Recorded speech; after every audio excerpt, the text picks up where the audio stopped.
Abakulembeze mu district y'Ebuyikwe batuuza ya Lukugunyu olw'omusolo gw'amayumba ogumanyiddwa nga property tax ogubasibye enkalu ng'okwogera bino basinzidde mu lutuula lwa kanso bwe babadde bayisa embalirira y'omwaka 2024-2025. We were very fair here ne tugamba bannange omusolo kati guteekene ku 4% nga elsewhere guli ku 6%, 7%. Si wekyali mukwano naye ekiyindi batusaba tuguteekene ku 0.1. Buyikwe emu ku district ezikyali ento wano mu ggwanga ng'eno erina town council eziwerako okuli eya Buyikwe, Kiyindi, Nkokonjeru wamu n'endala ng'olukiiko lwa district gye buvuddeko lwayisa omusolo gw'amayumba ogumanyiddwa nga property tax kyokka kati gubafuukidde kagumba weegoge ekiviiriddeko bakansala okukubagana empawa. Kansala Nakamya Oliver okuva mu Kiyindi agamba nti omusolo guno gubafuukidde ekyambiko lw'abalonzi ababalumiriza okwerowoozaako bokka ne babanika emisolo ng'ayagala ensonga eno bannabyabufuzi bagiveemu bagirekere abakozi ab'ekikugu.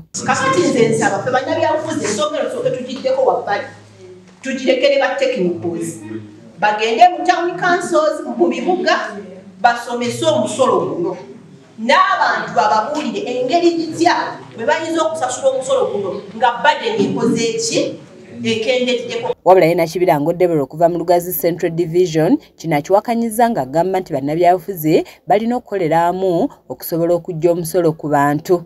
Okusensitizinga abantu baffe ku nsonga y'omusolo guno gwa property tax batusindika bamanyi nti nno tutuse eddoboozi lyabwe bwe tutaabeerewo nga tubannyonnyola naffe bajja kugamba nti twayitamu eby'ebbali.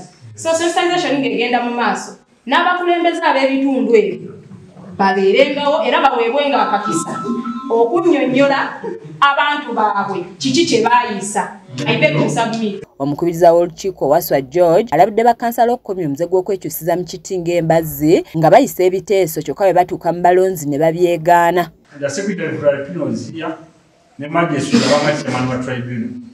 Naye abamugenda gye mugenda kakati mutandisoga nti Canada alese omusolo ogwa property tax ogw'amayumba. That is wrong. Nabagamba what it passes in the council buli muntu alina okukiowuninga.